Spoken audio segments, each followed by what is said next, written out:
Welcome to Facts TV News, where everything is true. Ganja-laden car and a tow truck, police make unusual drug bust. Several men were detained Friday morning in connection with a ganja bust in Mapen, Clarendon. Members of the Area 3 Specialized Operations Unit intercepted a tow truck along the Mapen leg on Highway 2000, conveying a Toyota Probox motor car loaded with a large quantity of ganja. A senior investigator told reporters that the driver of the tow truck and men in the car have been arrested. Investigators are seeking to determine the weight and street value of the ganja. Men accused rape and robbery in St. Catherine still on the run. The St. Catherine North Police are searching for a group of men who escaped in Dragnet after allegedly committing acts of robbery, rape and abduction on Monday. Reports are that about 9:45 p.m., the four victims, two males and two females, were walking along the roadway in Mendes District in Point Hill in the parish when a grey Toyota Axio car drove up and stopped. As the four were about to pass the vehicle, an occupant started asking questions, during which four men reportedly came out of the nearby bushes. The men brandished guns and robbed the victims of cellular phones and an undetermined sum of cash, the police report. The attackers then told the males to run and forced the women inside the Axio and drove away. The women were allegedly beaten and forced to perform various sexual acts. The men subsequently drove away, leaving the victims in bushes. The police were alerted and a team responded and later intercepted the vehicle along the Bar Main Road. However, the men escaped in bushes. The police have seized the car. UK's banks to see wage deal signed by other unions. The Union of Clerical, Administrative and Supervisory Employees (UKs) says its members should be allowed to see the wage agreement signed on Thursday by the other unions and the Minister of Finance. UK's President Vincent Morrison argues that if the other unions who are still on the fence were given access to the agreement, it would help with convincing them to sign.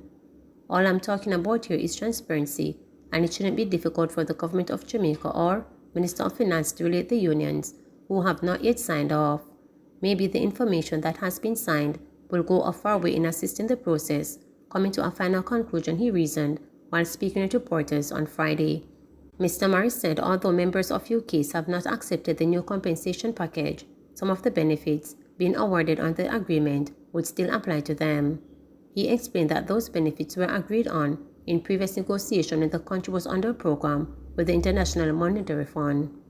Following months of deliberations, the Ministry of Finance on Thursday disclosed that it had reached an agreement with a number of major public sector trade unions, including a majority of the unions in the Jamaica Confederation of Trade Unions. These unions represent more than 60,000 public sector employees. The ministry said between November 15 and November 17, 14 unions signed the wage deal under the restructured public sector compensation system.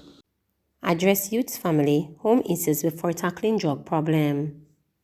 A Minister of National Security (MNS) official says the growing drug problem among Jamaican youth cannot be controlled without first tackling the family and home situation of the youngsters at risk.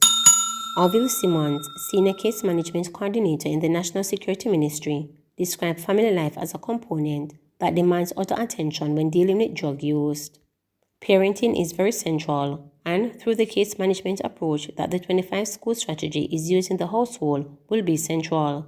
Case officers will be working with families to ensure that that aspect is treated with as well. Many times, issues start out because of family issues.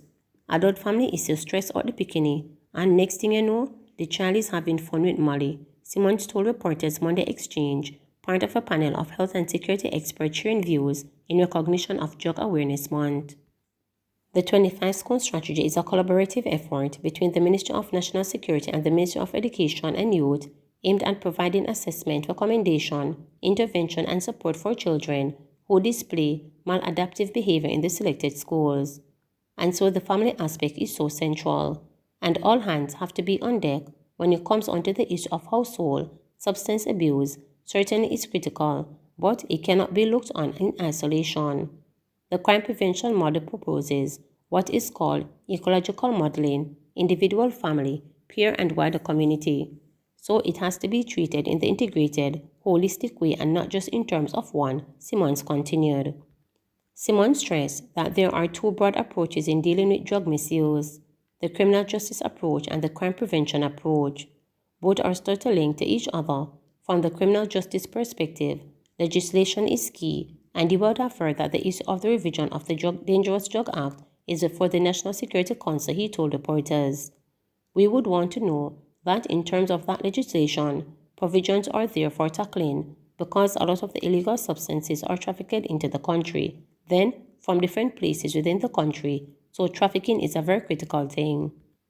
Michael Tucker, Executive Director of the National Council of Drug Abuse (NCDA), pointed out that substance misuse affects all aspects of life.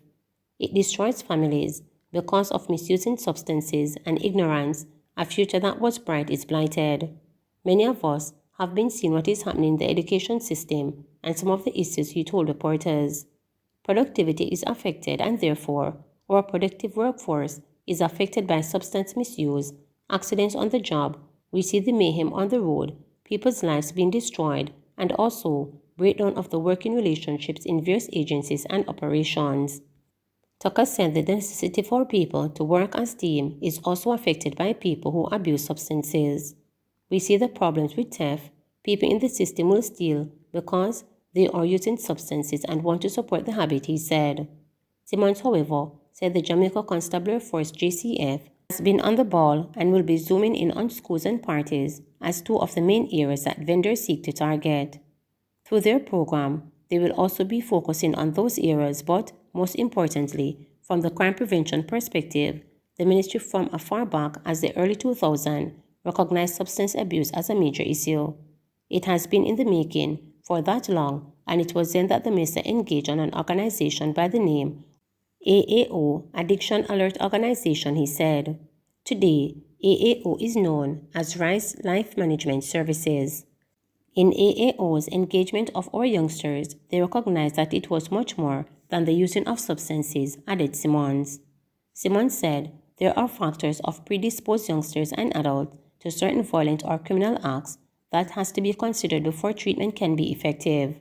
Recently, from 2018 or so, the MNS recognized that its criminal prevention efforts were focusing to a large extent, not completely, on horses that went through the gate already, he told reporters. He explained that those were the 18, 19, and 20 years old and noted that it was very expensive to engage those youngsters and treat with them, and the sustainability for their turnaround was not very encouraging. There was a high level of recidivism from the 18-year-old who got treated, and it was not sustained. The ministry then decided that he needed to look at the youngsters' age, the primary schools, and the high schools, he added. Through the policy initiative, Simmons added that the Ministry of Education was engaged to look at schools situated in communities with zones of special operations. The ministry is now interested in grade 4 in primary school, right up to grade 9 in high school. It's just a target, not that there aren't issues with grades before and after, because we have seen grade 2 students threatening people to shoot them and what they would do with them, and we know what will happen up to grade 10 and 11. We have seen the peers play a significant role in their behavior, and so the issue of peer and how we engage peers through mentoring, through having positive social activities for these youngsters, has to be included as well. Please remember to subscribe, like, share, and click the notification bell.